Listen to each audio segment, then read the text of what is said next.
सल्लल्लाहु अला नबील उम्मी व आलिहि सल्लल्लाहु अलैहि वसल्लम अस्सलातु व सलामुन अलैका या रसूल अल्लाह। मुअज़्ज़ज़ सामईन, उम्मीद है कि आप हज़रात बख़ैर व आफ़ियत होंगे। आज हम इस वीडियो के ज़रिए से क़ब्र के सामने अज़ान कहने के जायज़ या नाजायज़ होने के मुताल्लिक़ कुछ बातें लेकर के हाज़िर हुए हैं। गुजारिश है कि आप इसे मुकम्मल समाअत करें और अपने दोस्तों अहबाब तक भी इसे पहुँचाने की कोशिश करें। अहले सुन्नत व जमाअत का मुत्तफ़िक़ा मसअला है कि मैयत को दफ़न करने के बाद या मैयत को कब्र में उतारते वक्त अज़ान कहना मुस्तहब है, जबकि एक जमात कहती है कि अज़ान कहना कब्र के सामने मैयत को दफ़न करने के बाद बिदअत है और बिदअतियों का तरीक़ा है, गुमराहों का तरीक़ा है।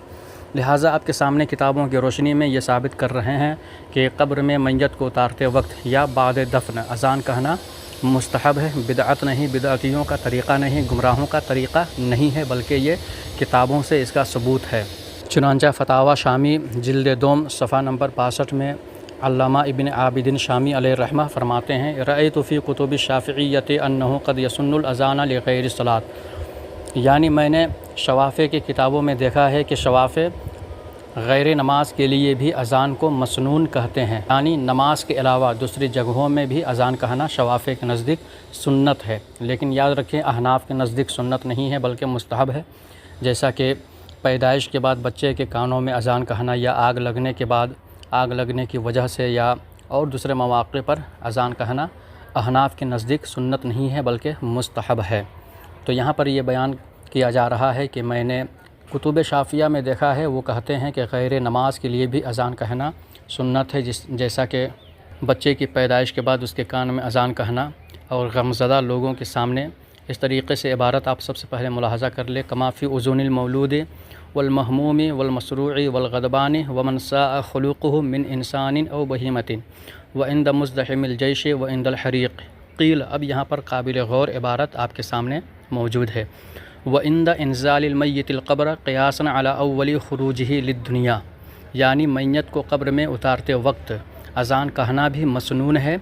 ये क़ियास है उस वक्त जब बच्चा पैदा हुआ था, दुनिया में आया था, तो उस वक्त कानों में अज़ान दी गई थी। तो उसी पर क़ियास करते हुए शवाफ़े कहते हैं कि मैयत को भी कब्र में उतारते वक्त अज़ान कहना मसनून है। इस इबारत पर आप गौर करें, शवाफ़े का बयान है, शवाफ़े के नज़दीक मैयत को कब्र में उतारते वक्त अज़ान कहना मसनून है।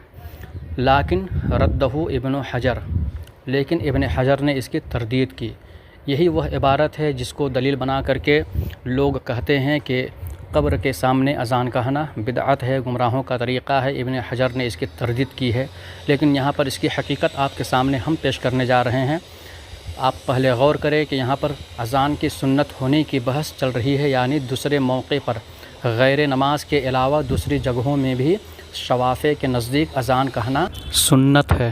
जैसा कि बच्चे के कान में अज़ान कहना या गमज़दा लोगों के सामने या जो मिर्गी की बीमारी में मुब्तला हो उसके सामने, और अगर आग लग जाए तो उस वक्त अज़ान कहना वगैरह वगैरह, इन सारी जगहों में शवाफ़े के नज़दीक अज़ान कहना सुन्नत है। हमारे यहाँ सुन्नत नहीं बल्कि मुस्तहब है। अब यहाँ पर इब्न हजर रहमतुल्लाह ताला अलैहि ने रद्द किया, इसकी तरदीद की। तो किसकी तरदीद की? अज़ान की सुन्नत होने की तरदीद की, यानी इन जगहों में अज़ान कहना सुन्नत नहीं है। ये इब्न हजर अलैहि रहमा का कौल है। इससे पता चलता है कि इब्न हजर अलैहि रहमा ने सुन्नत होने की तरदीद की। अब मैं आपको बताना ये चाहूँगा, अगर कोई सुन्नत होने की तरदीद करे तो इससे मुस्तहब होने की तरदीद भी लाजिम नहीं आती है।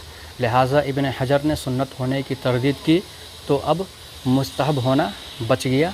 लिहाजा अहनाफ़ के नज़दीक सुन्नत तो नहीं, अलबत्ता मुस्तहब ज़रूर है।